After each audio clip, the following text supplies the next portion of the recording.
नमस्कार बच्चों, मैं Jitendra Soni GRB inter college Rath Hamirpur से। इसके पहले की वीडियो में हमने विज्ञान से परिचय कराया था। आज हम दो बिंदुओं पर चर्चा करेंगे। पहला तो है मापन यानी कि मेजरमेंट,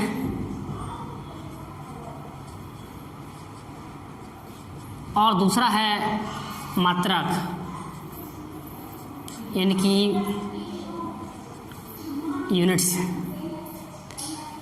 अच्छा, चाहे हम मापन करें या मात्रक लिखें, किसकी लिखी जाती है? भौतिक राशियों के।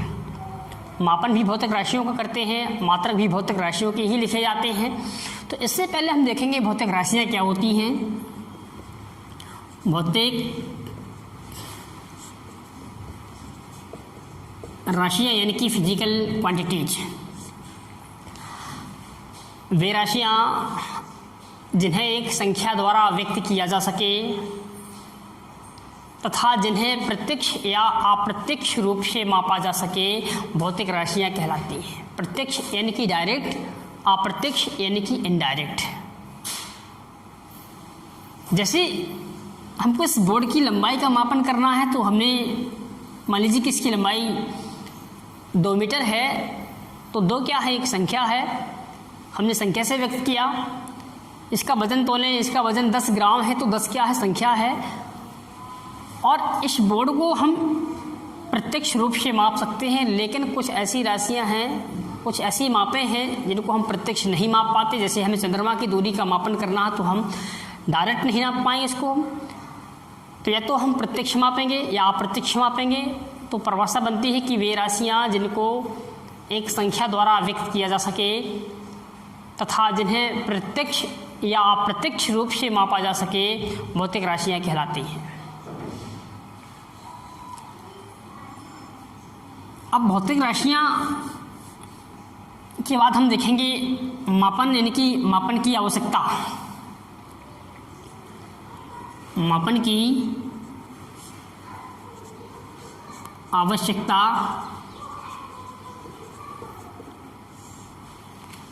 नीड ऑफ मेजरमेंट, मापन की आवश्यकता। जैसा कि हम सभी जानते हैं कि यदि बच्चे छोटे छोटे भी हैं तो भले ही उनको गणित का ज्ञान नहीं होता है, लेकिन फिर भी वो किसी दूसरे बच्चे की तुलना में ये बताने का प्रयास करते हैं कि उनके पास जो चीज़ है वो उससे कम है या ज़्यादा है। तो एक अंदाज़ा लगाते हैं कि उसके पास जो वस्तु है, कोई चीज़ है, वो दूसरे की तुलना में ज़्यादा है या कम है। लेकिन ये आंकड़े शुद्ध नहीं होते हैं, साफ नहीं होते हैं, स्पष्ट नहीं होते हैं, और इन आंकड़ों को साफ करने का कार्य करता है भौतिक विज्ञान। इन आंकड़ों को कौन साफ करता है? भौतिक विज्ञान स्पष्ट करता है कि उसके पास जो वस्तु है वो दूसरे की तुलना में कितनी कम है या कितनी ज़्यादा है। बच्चों, मापन बहुत ही आवश्यक है। बिना मापन के हम किसी भी कार्य को करना नामुमकिन हो जाता है। जैसे कोई कार चल के आई, तो कितना चल के आई? हमने कार किया, कितना कार किया? घड़ी में बज गए, लेकिन कितने बज गए? किसी वस्तु का द्रव्यमान है, लेकिन कितना है? इन सब चीज़ों को स्पष्ट करने के लिए मापन की आवश्यकता पड़ती है। लेकिन मापन है क्या? मापन है क्या? मेजरमेंट क्या है? जब भी हम किसी चीज़ का मापन करते हैं, किसी राशि का मापन करते हैं, तो एक हम निश्चित मानक मान करके, यानी कि एक ज्ञात राशि से हम किसी अज्ञात राशि की तुलना करते हैं। जैसे हम वजन को तौलते हैं, तो तराजू में एक पलड़े में हम वस्तु को रखते हैं और एक में हम बाँट रखते हैं। अगर दोनों पलड़े आपस में बराबर आ गए, तो उस वस्तु का वजन इस बाँट के वजन के बराबर हो जाएगा। बाँट क्या है? एक ज्ञात राशि, वस्तु क्या है? अज्ञात राशि। तो किसी अज्ञात राशि की ज्ञात राशि से तुलना करना ही मापन कहलाता है। मापन क्या होता है? किसी अज्ञात राशि की किसी ज्ञात राशि से तुलना करना ही मापन है। अच्छा, मापन करने के लिए हमें दो चीज़ों को जानना अति आवश्यक है, दो चीज़ों को जानना ज़रूरी है। एक तो मात्रा और दूसरा होता है आंकिक मान। आंकिक मान, मात्रा यानी कि यूनिट्स, और आंकिक मान यानी कि न्यूमेरिकल वैल्यू। जब भी हम तुलना करते हैं तो दो चीज़ों को जानना अति आवश्यक है, एक तो मात्रक, दूसरा है आंकिक मान उसका। मात्रक क्या होता है? मात्रक वह सर्वमान्य मानक जिसका उपयोग किसी भौतिक राशि की तुलना करने में किया जाता है, मात्रक कहलाता है। सर्वमान, देखिए जो मात्रक होते हैं वो सर्वमान्य होने चाहिए, सार्वभौमिक होने चाहिए और सुलभ होने चाहिए। डेफिनेशन क्या है? वह सर्वमान्य मानक जिसका उपयोग किसी भौतिक राशि की तुलना करने में किया जाता है, मात्रक कहलाता है। और आंकिक मान क्या होता है? आंकिक मान इस बात को बताता है कि किसी राशि के मापन में उस राशि का मात्रक कितनी बार सम्मिलित हुआ है। फॉर एग्जाम्पल, जैसे मैंने कहा कि इस बोर्ड की लंबाई 10 मीटर है, तो इसका मतलब ये हुआ कि इस बोर्ड की लंबाई को मापने में जो मीटर पैमाना है वो 10 बार सम्मिलित हुआ है, इसलिए इसकी लंबाई 10 मीटर है। तो मापन के लिए मात्रक और आंकिक मान का जानना जरूरी है। बच्चों, जो मात्रक है, मात्रक की जो पद्धतियां हैं, सिस्टम ऑफ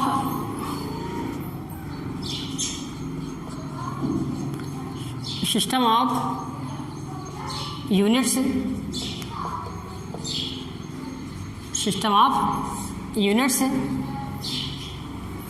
मात्राओं की पद्धतियाँ। देखिए, मात्राओं की पद्धतियाँ कौन कौन सी होती हैं? नंबर 1 तो होती है MKS पद्धति, जिसको हम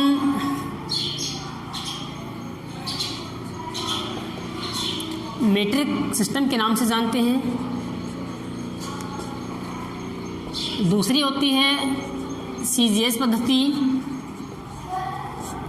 जिसको हम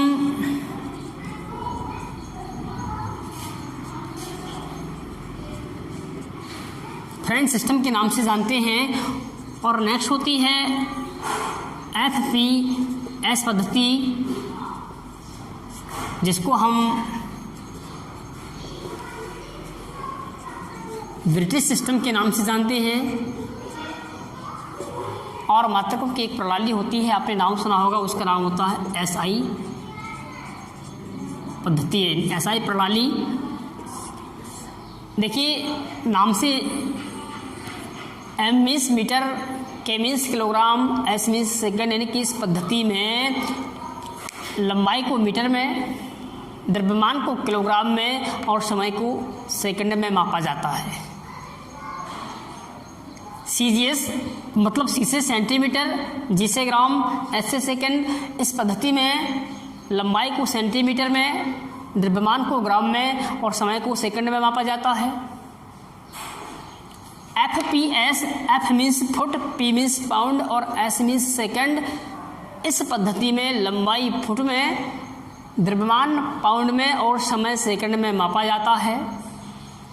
जबकि जो SI प्रणाली है, यानी कि system of international D units, SI system of international D units, यानी कि जो SI पद्धति होती है, SI प्रणाली होती है, इस प्रणाली में के अंतर्गत 7 तो मूल राशियां आती हैं और 2 आती हैं पूरक राशियां।